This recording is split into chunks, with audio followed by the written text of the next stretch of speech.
आज इस वीडियो से हम लोग मैटर स्टार्ट करने वाले हैं। बहुत ही सिंपल सा चैप्टर है, एंड तक बने रहना, बिल्कुल कॉन्फिडेंट हो जाओगे। सो प्रीवियस क्लासेस में हमने मैटर को ऐसे डिफाइन किया था कि anything that occupies space and has mass is known as matter. अब ये हो गई हमारी बच्चे वाली डेफिनेशन कि कुछ भी चीज जो स्पेस ऑक्यूपाई करती है। स्पेस ऑक्यूपाई करती है मतलब क्या, कि कुछ जगह लेती है और उसके पास मास होता है। वेट की बात नहीं हो रही है, बात हो रही है मास की। अब मास और वेट में क्या फर्क है? कुछ बच्चे सीधा सीधा वेट लिख के आ जाते हैं, पर वहां पे आपकी डेफिनेशन अगर हम साइंस के पर्सपेक्टिव से देखें तो गलत हो जाती है, क्योंकि वहां पे हमें करेक्ट वर्ड लिखना है मास। अब मास और वेट में सिंपल सा यही डिफरेंस होता है कि मास का कोई भी डायरेक्शन नहीं होता। अब जैसे हम लोग एग्जाम्पल लें एयर का, हम एग्जाम्पल लेते हैं एयर का मतलब हवा का। तो ये हवा मतलब मैंने एक बलून लिया और उसमें मैंने ब्लो करी एयर, तो वो बलून की साइज ग्रो हो गई। मतलब वो बलून इतना सा था, अब उसमें पूरा एयर भर गया तो वो बलून इतना बड़ा हो गया। तो एयर ने भी क्या लिया? एयर ने भी स्पेस ऑक्यूपाई करी और उस बलून का वेट भी बढ़ गया होगा कुछ। तो एयर ने स्पेस भी ली और एयर का कुछ मास भी था, बट एयर का कोई डायरेक्शन नहीं था। मतलब एयर का ऑफ कोर्स कोई डायरेक्शन नहीं है, यहाँ पे भी जा रही है, यहाँ पे भी जा रही है, मतलब कहीं पे भी एयर जा सकती है। तो तभी मैटर की डेफिनेशन में हमें हमेशा लिखना है स्पेस और मास, क्योंकि अगर मास की जगह पे हम वेट लिखेंगे तो वहां पे वेट का एक पर्टिकुलर डायरेक्शन होता है, यहाँ पे कोई डायरेक्शन है ही नहीं, तभी मास लिखना मोर अप्रोप्रिएट है। एंड मैटर की डेफिनेशन ये जो हमने बचपन में पढ़ी थी, अभी भी हम उसको ऐसे ही डिफाइन कर सकते हैं कि anything that occupies space and has mass is known as matter. अब मैटर हमारे आसपास पूरा है, मतलब मेरी सराउंडिंग में सब कुछ मैटर है, सब कुछ एक स्पेस ऑक्यूपाई कर सकता है और सबके पास कुछ ना कुछ मास है। जैसे हमने एयर का एग्जाम्पल लिया, मतलब हमने हवा का एग्जाम्पल लिया, तो वो एयर जो हमें यहाँ पे दिख भी नहीं रही है वो भी हमारे मैटर में इंक्लूडेड होता है। So this chapter is all about matter and a very simple chapter. So matter, anything which has mass and occupies space is called matter. Simple C definition, पहले भी यही पढ़ते थे, अभी भी यही है। हमने डिफरेंस भी समझ लिया कि यहाँ पे मास बोलना क्यों इंपॉर्टेंट है, हम वेट क्यों नहीं बोल सकते। एंड इसके एग्जाम्पल्स हैं अब हमारे पास air, water, hydrogen, oxygen, sugar, sand, milk, oil, rocks etcetera. ये सब मैटर के एग्जाम्पल्स तो हैं, बट ये सब डिफरेंट काइंड्स ऑफ मैटर है। अब डिफरेंट कैसे? कि हमारे आसपास, हमारी सराउंडिंग में, मतलब हमारे एनवायरमेंट में सब चीजें सेम नहीं हो सकती। जैसे एयर मेरे को दिख नहीं रही है, बट ये भी एक मैटर का ही टाइप है, ये भी एक मैटर का ही एग्जाम्पल है। वैसे ही अगर मैं बात करूं रॉक की, तो रॉक मेरे को दिख रहा है, रॉक मेरे को हार्ड फील हो रहा है, बट वो भी एक मैटर का ही टाइप है। तो हर मैटर की अलग अलग स्पेसिफिकेशन होती है, हर मैटर अलग अलग टाइप का होता है। तभी ऑल दीज एग्जाम्पल्स जो हमने अभी तक डिस्कस किए, ऑयल हो गया, रॉक हो गई, हाइड्रोजन, ऑक्सीजन, ये सब अलग अलग टाइप्स ऑफ मैटर हैं, because all of them occupy space, that is they have volume, मतलब इनकी कुछ ना कुछ वॉल्यूम है, एंड मास। तो हर वो चीज जो स्पेस एंड मास दे, वो होती है हमारी मैटर। अब modern day scientist classify matter into two ways, मतलब हमारे साइंटिस्ट ने मैटर को दो ब्रॉड क्लासिफिकेशंस में क्लासिफाई करा है, on the basis of its physical properties and on the basis of their chemical properties. तो फिजिकल प्रॉपर्टीज किसी भी चीज की जो हमें उसके अपीयरेंस में दिखती है, मतलब जो हमें उसके लुक्स में दिखती है, वो होती है फिजिकल प्रॉपर्टीज। और जो चीजें हमें अकॉर्डिंग टू द कॉन्फ़िगरेशन हम देखते हैं कि इसमें कितना रेशियो कौन से एलिमेंट का है, वो होती है अंडर केमिकल प्रॉपर्टीज। एक सिंपल सा एग्जांपल लेते हैं हम वाटर का, जिसको हम बोलते हैं H2O। अब इसमें केमिकल प्रॉपर्टीज अगर हम देखें तो इसमें हाइड्रोजन है, एंड ऑक्सीजन है। इसकी केमिकल प्रॉपर्टीज अगर हम देखें तो इसमें हाइड्रोजन है और ऑक्सीजन है। वहीं पे अगर हम इसकी फिजिकल प्रॉपर्टीज देखें तो वाटर क्या है, वाटर एक कलरलेस लिक्विड जैसा है जो किसी भी कंटेनर का शेप ले सकता है। तो हर मैटर को हम क्लासिफाई कर सकते हैं, मतलब हर मैटर को हम डिफरेंशिएट कर सकते हैं on the basis of their physical properties and chemical properties. Chemical मतलब जो उसकी कॉम्पोजिशन है, जो उसकी कॉन्फ़िगरेशन है, एंड फिजिकल प्रॉपर्टीज मतलब जो उनके लुक्स या अपीयरेंस में आता है। ठीक है, तो अब matter is made up of tiny particles या टाइनी पीसेस। तो मैटर बना होता है छोटे छोटे पार्टिकल्स से, और the particles which make matter are so small that we can not even see them with a microscope. मतलब एक एडवांस्ड माइक्रोस्कोप से भी हम उन पार्टिकल्स को नहीं देख सकते। मैटर इतने छोटे छोटे पार्टिकल्स से बना होता है। अब मैटर में जो पार्टिकल्स हैं उसके बारे में तो हमने ये समझ लिया कि ये पार्टिकल्स बहुत ज्यादा स्मॉल होते हैं। इनकी कुछ कैरेक्टरिस्टिक्स भी होती है। कैरेक्टरिस्टिक्स मतलब क्या कि इनके कुछ स्पेशलाइजेशंस भी होते हैं, इनके कुछ फीचर्स भी होते हैं। अब वो क्या है कि the particles of matter are very small. सबसे पहली चीज हमने प्रीवियस स्लाइड में भी पढ़ ली कि वो बहुत ज्यादा टाइनी होते हैं, बहुत ज्यादा स्मॉल होते हैं। The particles of matter have spaces between them। तो मैटर के जो पार्टिकल्स होते हैं उनके बीच में भी स्पेस होती है, उनके बीच भी गैपिंग्स होती है। अब वो स्पेस भले बहुत कम हो या भले बहुत ज्यादा हो, पर स्पेस तो होती ही होती है। The particles of matter are constantly moving। अब जो मैटर के पार्टिकल्स हैं वो हमेशा मोशन में है, कभी भी रेस्ट पे नहीं है, वो हमेशा मोशन में है, या दे आर कॉन्स्टेंटली मूविंग, मतलब they are always moving. And the particles of matter attract each other. तो ये चार होती है प्रॉपर्टीज किसकी, पार्टिकल्स ऑफ मैटर की। ये बहुत इंपॉर्टेंट है, इसको थोड़ा सा, बहुत इजी भी है, इसको थोड़ा सा अगर रीड करोगे तो आपको याद हो जाएंगे। क्या चार चीजें, मेरे साथ रिपीट करो। सबसे पहला, they are very small, they have spaces between them, they are constantly moving, और चौथा, दे अट्रैक्ट ईच अदर। तो ये चारों फिट कर लो दिमाग में, समझ लो, बिठा लो, एंड इसको याद जरूर रखो। तो अब हम इन प्रॉपर्टीज के बारे में और डीप डाइव करके अच्छे से समझेंगे। सबसे पहला, we have particles of matter are constantly moving.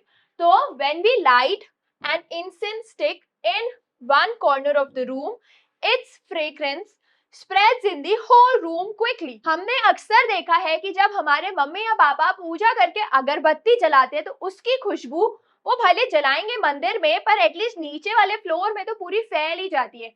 तो इससे the burning of incense stick produces gases having pleasant smell। तो हमें हमेशा अगरबत्ती के बाद एक अच्छी सी खुशबू आती है, क्योंकि वो अगरबत्ती जल के गैसेस या वेपर्स बनाती है जिसमें बहुत अच्छी खुशबू होती है, और जो हमें धुआं निकलता है वो गैसेस या वेपर का ही पार्ट है। अब the particles of gases produced by the burning of incense stick, मतलब क्या कि जो पार्टिकल्स अगरबत्ती ने जल के बनाए वो क्या करते हैं, वो मूव करते हैं रैपिडली इन ऑल डायरेक्शंस। मतलब क्या कि अगरबत्ती जली, उससे जो धुआं निकला, अब उसके पास कोई डायरेक्शन ही नहीं है, वो कहीं पे भी जा सकती है, क्योंकि वो गैस के फॉर्म में, उसको कोई रिस्ट्रिक्शन नहीं है, वो हर डायरेक्शन में इजीली फ्लो कर सकती है। So they move rapidly in all directions, mix with the moving particles of air in the room and reach every part of the room quickly along with the air। तो वो हमारी air में mix होके हमारे पूरे room तक फैलते हैं, हमारे पूरे रूम तक इजीली जाते हैं, जिसकी वजह से पूरी जो खुशबू होती है अगरबत्ती की वो भी फैल जाती है पूरे रूम में easily. If however the particles of gases produced by the burning of incense stick and particles of air were not moving, then the fragrance of incense stick would not spread in the whole room। अब अगर वो particles move ही नहीं करते, हमने एक situation ली कि वो move करते हैं तभी हमें खुशबू आ गई। अब अगर हम एक ऐसी सिचुएशन ले कि वो पार्टिकल्स, वो अगरबत्ती के पार्टिकल्स या वो इंसेंस स्टिक के जो पार्टिकल्स हैं वो मूव ही नहीं कर रहे, तो हमें खुशबू ही नहीं आएगी, और ना ही सिर्फ वो मूव नहीं करेंगे, वो स्प्रेड भी नहीं होंगे। मतलब वो जो एयर से मिक्स होके स्प्रेड हो रहे हैं वो स्प्रेड भी नहीं होंगे। So the observation that the fragrance of the incense stick, मतलब ये ऑब्जर्वेशन आई हमारे पास कि जो अगरबत्ती की जो फ्रेग्रेंस थी वो स्प्रेड हो गई पूरे रूम में बहुत क्विकली। इससे हमें ये पता चला कि पार्टिकल्स मूव करते हैं, दे आर मूविंग क्विकली। अब हम एक एग्जाम्पल और लेते हैं, ये तो अगरबत्ती का एग्जाम्पल था, इंसेंस स्टिक का। अगर हम एक एग्जाम्पल लें डीओ का, अगर हम एक एग्जाम्पल ले डीओ का, तो डीओ हम स्प्रे करते हैं, या हम एक रूम फ्रेशनर का भी एग्जाम्पल लें, तो उसके जो पार्टिकल्स हैं वो एयर से मिक्स होके पूरे रूम में बहुत क्विकली स्प्रेड हो जाते हैं, जिसकी वजह से हमें उसकी खुशबू आती है। तो इससे हमें ये पता चला कि मैटर के जो पार्टिकल्स होते हैं वो मोशन में होते हैं, वो रेस्ट पे नहीं होते हैं। यहाँ पे हमारी एक कैरेक्टरिस्टिक्स हमने समझ ली। नेक्स्ट है हमारे पास कि particles of matter attract each other. Attract मतलब क्या, या तो वो एक दूसरे को आसपास खींचेंगे या रिपेल करेंगे। तो if we take a piece of chalk, a cube of ice and an iron nail, मतलब हमने एक चॉक ली, उसके साथ हमने एक बर्फ ली, क्यूब ऑफ आइस ली, एक बर्फ ली, एक पीस ऑफ आइस लिया, और एक हमने आयरन नेल लिया, मतलब एक हमने कील ली। तो and beat them with hammer, हमने ये तीन चीजें ली और हमने उसको हथौड़े से मारा। अब हमें ये पता चलेगा कि चॉक को पीसेस में तोड़ना बहुत ज्यादा इजी है, वो तो हमारे हाथ से भी टूट जाएगी, हैमर की नीड ही नहीं है। वहीं पे अगर हम बात करें आइस को तोड़ने की, तो उसमें हमारी एनर्जी थोड़ी सी ज्यादा लगेगी क्योंकि वो और कंसंट्रेटेड है। और वहीं पे अगर हम बात करें आयरन नेल की, उसको हम जितना बीट लें वो टूटेगी नहीं, भले एक एग्जाम्पल के लिए उसका शेप चेंज हो जाएगा, बट वो कील टूटेगी नहीं बीट से। तो this shows that the force of attraction between the particles of chalk is quite weak। मतलब चौक के अंदर जो पार्टिकल्स हैं उनकी जो अट्रैक्टिव फोर्स है एक दूसरे से, वो बहुत ज्यादा वीक है, वो होल्ड नहीं कर पा रहे चौक को टुगेदर, तभी वो टूट जा रही है। वहीं पे अगर हम बात करें आइस की, तो वहां पे वो चौक से कंपैरिजन में थोड़े से ज्यादा है, तभी उसको ब्रेक करने में एनर्जी तो लग रही है पर वो टूट जा रही है। और लास्टली अगर हम बात करें एक आयरन नेल की, तो वो उनके पार्टिकल्स के बीच जो अट्रैक्टिव फोर्स है, मतलब जो अट्रैक्शन है, वो बहुत ज्यादा है, तभी वो हैमर मार मार के भी टूट नहीं रहे हैं, भले उसका शेप चेंज हो जा रहा है। तो यहाँ पे हमने ये पढ़ा कि हर मैटर के अंदर जो अट्रैक्शन होता है वो डिफरेंट है, हर मैटर के अंदर उसको ब्रेक करने का तरीका भी डिफरेंट है। अगर किसी के अट्रैक्टिव फोर्स बहुत ज्यादा कम है तो वो बहुत इजीली ब्रेक हो जाएगा, अगर किसी की अट्रैक्टिव फोर्स बहुत ज्यादा स्ट्रॉन्ग है, मतलब उनके बीच में पार्टिकल्स की अट्रैक्शन बहुत ज्यादा स्ट्रॉन्ग है, तो उसको ब्रेक करने में बहुत ज्यादा टाइम लगेगा। अब अगर हम लोग हवा में अपना हैंड मूव करते हैं, ऐसे अगर मैं एयर में अपना हैंड मूव कर रही हूँ, किसी भी डायरेक्शन में मूव कर रही हूँ, तो हमारा हैंड जो है वो बहुत इजीली मूव हो रहा है, क्योंकि force of attraction between the particles of air is very very small. मतलब क्या कि जो पार्टिकल्स है एयर में, ऑफ कोर्स सी बात है, एयर भी एक मैटर का पार्ट है, तो इसमें पार्टिकल्स तो होंगे ही होंगे। अब इन पार्टिकल्स में जो फोर्स ऑफ अट्रैक्शन है वो बहुत ज्यादा वीक है। अगर ये बहुत ज्यादा टाइट होती तो सारे पार्टिकल्स ऐसे जुड़े रहते, बट पार्टिकल्स तो जुड़े हैं ही नहीं। यहाँ पे पार्टिकल्स बहुत ज्यादा दूर है एक दूसरे से, तभी मैं अपना हाथ ऐसे मूव कर पा रही हूँ और मेरे को बीच में कोई रिस्ट्रिक्शन नहीं आ रही है। सो इट इज नेग्लिजिबल, मतलब क्या, it is almost equal to zero. इनके बीच की जो पार्टिकल्स की जो स्पेसेस है वो नेग्लिजिबल है, मतलब क्या, it is almost equal to zero. We can also move our hand through water in bucket fairly। और वहीं पे अगर हमने एक एग्जाम्पल लिया एक बाल्टी का, मतलब एक बकेट का जिसमें पानी फिल है, अगर हमें इसको और डीपली समझना है तो हम ऐसा कंसिडर करते हैं कि आधा पानी फिल है, ठीक है। तो उस बाल्टी में जो हमारा हाथ मूव करने का जो रेट होगा, जैसे मैंने बाल्टी ली और उसमें मैंने अपना हाथ डाला, तो उसमें मेरे को थोड़ी सी डिफिकल्टी आएगी अगर हम एयर से उसको कंपेयर करें। तो एयर में मेरा हाथ मूव हो रहा है ऐसे, तो पानी में मेरा हाथ मूव होगा ऐसे, पर मेरे को साथ में यहाँ पे भी और यहाँ पे भी, मतलब सारी डायरेक्शन से मेरे को मेरे हाथ पे एक फोर्स भी फील हो रही होगी। वो सिर्फ इसीलिए फील होती है क्योंकि जो अट्रैक्शन है वाटर मॉलिक्यूल्स का एक दूसरे से, वाटर पार्टिकल्स का एक दूसरे से, वो एयर से कंपैरिजन में ज्यादा है, मतलब अट्रैक्शन थोड़ा ज्यादा है, तभी उन फोर्सेस को ब्रेक करना थोड़ा सा डिफिकल्ट हो जाता है। जैसे अगर हम पूल में कुछ खेल रहे हैं, वाटर पोलो या कोई भी गेम खेल रहे हैं, तो हमें हैंड मूव करने में तो बहुत ज्यादा ईज होगी, पर वहीं पे अगर मेरे को वॉक करना है पूल में, तो उसमें मेरी एनर्जी थोड़ी सी ज्यादा लगेगी, क्योंकि मेरे को उनके पार्टिकल्स को ब्रेक करके अपनी स्पेस बनानी है। तो इससे हमें ये पता चला कि the force of attraction between the particles of water is also small. मतलब अगर वो ब्रेक हो रही है तो वो भी छोटी ही है, बट वो एयर पार्टिकल्स की फोर्स से थोड़ी सी ज्यादा है, क्योंकि उसको ब्रेक करने में हमें एनर्जी लग रही है। अब वहीं पे हमने एग्जाम्पल लिया एक वुड का, जो एक प्रॉपर सॉलिड है। वुड के से हम लोग हैंड तो पास कर ही नहीं सकते, पॉसिबल ही नहीं है। जैसे अगर ये पेन मेरे पास है तो मैं इसके बीच से हैंड नहीं पास कर सकती।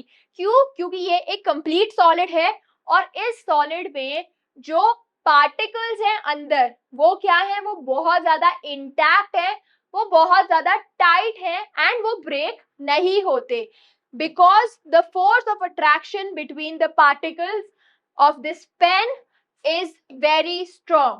तो ये पेन की जो अट्रैक्शन थी, इनके पार्टिकल्स की जो अट्रैक्शन थी, वो बहुत बहुत बहुत ज्यादा स्ट्रॉन्ग है, तभी ये ना तो इजीली ब्रेक हो रही है, और तभी ना इससे मैं अपना हैंड पास कर सकती हूँ। सो इससे हमें पता चला कि पार्टिकल्स ऑफ मैटर, मतलब मैटर के जो पार्टिकल्स होते हैं, उनमें भी कुछ ना कुछ अट्रैक्शन होती है, जो उनको शेप या उनको साइज देगी। तो ये हमने मैटर ऑफ पार्टिकल्स भी पढ़ लिए। नेक्स्ट अब हमारे पास है डिफ्यूजन। अगर हम बात करें डिफ्यूजन की, तो intermixing of particles of different types of matter on their own is known as diffusion. अब यहाँ पे इस डेफिनेशन पढ़ ली। डेफिनेशन में एक कीवर्ड बड़ा इंपॉर्टेंट है, जो है ऑन इट्स ओन। मतलब क्या?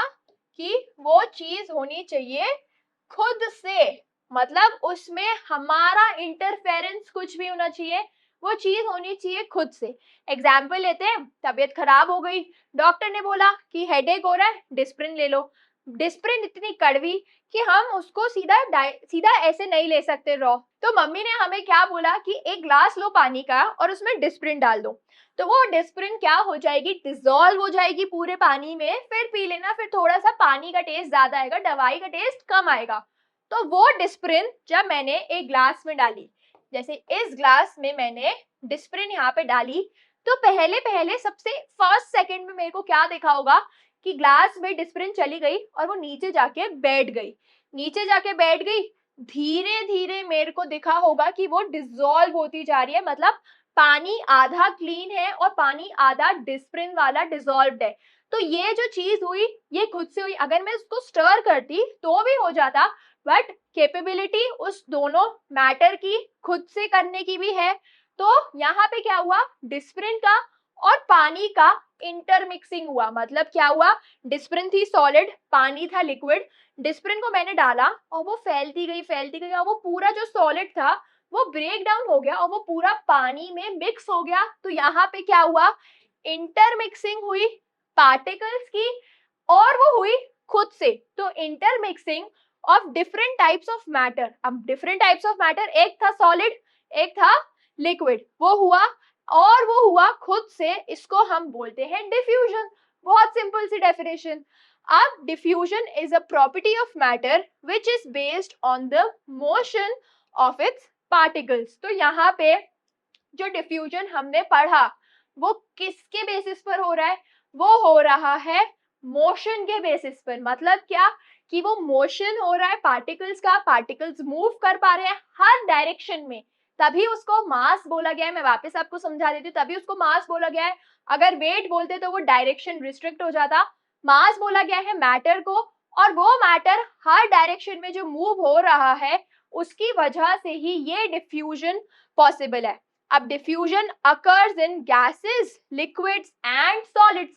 अगर हम गैसेस के डिफ्यूजन की बात करें, तो जो हमारे एक्वेटिक एनिमल्स होते हैं, वो कैसे पानी में सरवाइव करते हैं, ऑक्सीजन तो नीड होगी उन बेचारों को भी। तो हमारे पानी में ऑक्सीजन डिफ्यूज हो जाता है, ऑक्सीजन का लेवल डिफ्यूज होता है, ऑक्सीजन अंदर प्रेजेंट होता है, जिस वजह से एक्वेटिक एनिमल्स सर्वाइव कर पाते हैं। अगर हम बात करें सॉलिड की और लिक्विड की, तो हमने ये डिस्प्रिन वाला एग्जाम्पल ले लिया, हम सॉल्ट को भी ट्राई कर सकते हैं और हम आइस को भी ट्राई कर सकते हैं, आइस भी मेल्ट हो जाती है पानी में रख के। फिर the rate of diffusion can increase on increasing the temperature. तो जो डिफ्यूजन का जो रेट है, मतलब चीजों को मिक्स करवाने का जो रेट है, वो इंक्रीज हो सकता है अगर हमें उसका टेम्परेचर इंक्रीज करना है। इसका एक और एग्जांपल है हमारे पास कि अगर मेरे को चॉकलेट या कुछ मेल्ट करना है, तो मैं उसको डबल बॉयलर में रख के, मतलब पानी के नीचे रख के, या मैं उसको दूध में मिक्स करके उसको हीट करती हूँ, जिससे उनका मेल्टिंग रेट, जिससे सॉलिड का या किसी भी मैटर का मेल्टिंग रेट इंक्रीज हो जाता है और उनका डिफ्यूजन की जो स्पीड है, डिफ्यूजन का जो रेट है, वो बहुत जल्दी, मतलब वो बहुत ज्यादा इंक्रीज हो जाता है। तो ये था पूरे डिफ्यूजन का concept, which is based on the motion of particles. और डिफ्यूजन में क्या होती है, इंटरमिक्सिंग होती है पार्टिकल्स की। ओके, सो अब नेक्स्ट हमारे पास एक सिंपल सा टॉपिक है, हमने हमेशा से ये पढ़ा है, 5th 6th 7th 8th 9th, हर क्लास में ये टॉपिक बार बार आता है, बस लेवल्स इंक्रीज हो जाते हैं। ये है टाइप्स ऑफ मैटर, और हमने बेसिकली अभी तक 3 टाइप्स ऑफ मैटर पढ़े थे, जो थे सॉलिड, लिक्विड एंड गैस। अब सॉलिड का हमने एग्जाम्पल ले लिया था जब हम इस पेन को ब्रेक करने का ट्राई कर रहे थे, लिक्विड का एग्जाम्पल लिया था जब हम एक बाल्टी में अपना हाथ ऐसे ऐसे घुमाने का, ये एक स्विमिंग पूल में वाटर पोलो वाला जो एग्जाम्पल लिया था, उसमें वॉक करने का ट्राई कर रहे थे, और इस एयर में मेरा हाथ तो मूव हो ही जा रहा है। अब अगर हम बात करें उनके मास की, मतलब क्या, उनके मास की, तो इन तीनों में सॉलिड्स का मास होता है डेफिनिट, एकदम फिक्स्ड मास है, ये चेंज नहीं हो रहा है। लिक्विड का भी मास है डेफिनिट और गैस का भी मास है डेफिनिट। तो अगर इन तीनों की डिफरेंस में हम आए, या इन तीनों की सिमिलैरिटीज में अगर हम बात करें, तो मास तीनों का ही डेफिनिट है, मतलब इन तीनों का मास डिफाइंड है, वो चेंज नहीं हो रहा है। बट अगर हम बात करें शेप की, मतलब क्या, कि उस मैटर के टाइप का शेप क्या है, तो सॉलिड्स में शेप है एकदम डिफाइंड, मतलब एकदम डेफिनिट। भले मैं इस पेन को डालूं एक बॉटल में, तो इसका शेप सेम रहेगा, इसका शेप चेंज नहीं होगा। मैं इसको एक ओशन में भी फेंक दूं तो भी इसका जो शेप है वो चेंज नहीं होगा। बट वहीं पे अगर मैं बात करूं एक लिक्विड की, तो अगर मैंने लिक्विड को बॉटल में डाल दिया, तो वो लिक्विड जो भी बॉटल का शेप होगा उसका शेप ही ले लेगा। So liquids acquire the shape of the container, मतलब लिक्विड क्या करेंगे, उस कंटेनर के शेप को अक्वायर कर लेंगे। और सेम होता है गैसेस का, कि they acquire the shape of the container. Best example है होली वाले बलून्स। तो होली वाले बलून्स में हम क्या करते हैं, पानी भी भर सकते हैं, और उन्हीं बलून्स में हम क्या करते हैं, उन्हीं बलून्स को हम हवा से भी ब्लो कर सकते हैं। तो दोनों केसेस में जो बलून का शेप निकलेगा ना, वो सेम ही निकलेगा, क्योंकि गैसेस ने और लिक्विड्स ने क्या किया, कंटेनर का, मतलब बलून का शेप ले लिया। और वही बलून फिर हम ऐसे किसी को फेंक के भी मार सकते हैं, लगेगी ज्यादा, बट उसमें लिक्विड भी आ गया और उसमें गैस भी आ सकता है। तो अगर हम बात करें शेप की, तो सॉलिड का फिक्स है, लिक्विड का कंटेनर पर डिपेंड करता है, और गैस का भी कंटेनर पर ही डिपेंड करता है। वॉल्यूम, तो सॉलिड की और लिक्विड की वॉल्यूम डेफिनिट होती है, डिफाइंड होती है, whereas गैस की वॉल्यूम इनडेफिनिट होती है, मतलब नॉट डिफाइंड होती है। कंप्रेसिबिलिटी, कंप्रेसिबिलिटी क्या होता है मैम? अब कंप्रेसिबिलिटी मतलब चीजों को स्क्वीज करना या कंप्रेस करना। तो इनकी कंप्रेसिबिलिटी सॉलिड्स की नॉट पॉसिबल है। ये सॉलिड है, इसको कंप्रेस करना नॉट पॉसिबल है। क्या इसका शेप चेंज हो रहा है? कंप्रेसिबिलिटी में एक चीज होगी कि ना, शेप हमेशा चेंज दिखेगा। कंप्रेसिबिलिटी के बाद थोड़ा सा शेप डिफरेंस आता ही आता है, जब तक आप प्रेशर अप्लाई कर रहे हो तब तक तो आएगा ही आएगा। तो इस सॉलिड में क्या कंप्रेसिबल है, देखो मैं इसको प्रेस भी कर रही हूँ बहुत ज्यादा, तो क्या ये ब्रेक हो रही है क्या, या क्या इसका शेप चेंज हो रहा है? बिल्कुल भी नहीं।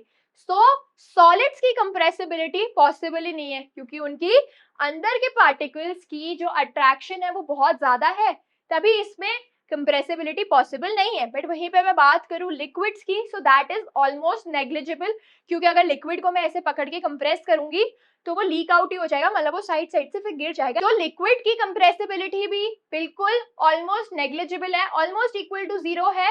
और वहीं पे गैसेस की कंप्रेसिबिलिटी भी एकदम नेग्लिजिबल है, मतलब हाईली नेग्लिजिबल है एंड इक्वल टू 0 है। फ्लूइडिटी की बात करूं, फ्लूइडिटी मतलब क्या, विच कैन फ्लो। तो solids can not flow, they don't have the ability to flow. वहीं पे लिक्विड्स तो ऑफ कोर्स फ्लो कर ही सकते हैं, तभी हमारी इतनी सारी जो नदियां, गंगा माता है या इतनी सारी जो हमारी रिवर्स हैं वो फ्लो करती हैं, और वो हिमालय से फ्लो करके हमारे कंट्री के सेंटर तक भी आ रही है। तो लिक्विड्स डेफिनेटली फ्लो कर सकते हैं और गैसेस भी फ्लो कर सकती हैं, तभी हमारे पूरे बॉडी में जो ब्लड की रिक्वायरमेंट है वो पूरी होती है, क्योंकि हमारी गैसेस भी हमारे ब्लड के साथ मिक्स होके डिफ्यूज होके पूरा फ्लो करती है। वहीं पे अगर हम बात करें रिजिडिटी की, मतलब रिजिडिटी मतलब क्या, एक तरह से टाइटनेस बोल दो। तो रिजिडिटी सॉलिड्स की हाई होती है, मतलब बहुत ज्यादा है। लिक्विड्स की थोड़ी सी ना कम रिजिड है, मतलब अगर हम सॉलिड से कंपेयर करें तो वो थोड़ा सा कम है। और वहीं पे अगर हम बात करें गैसेस का, तो गैसेस बिल्कुल भी रिजिड नहीं होती है।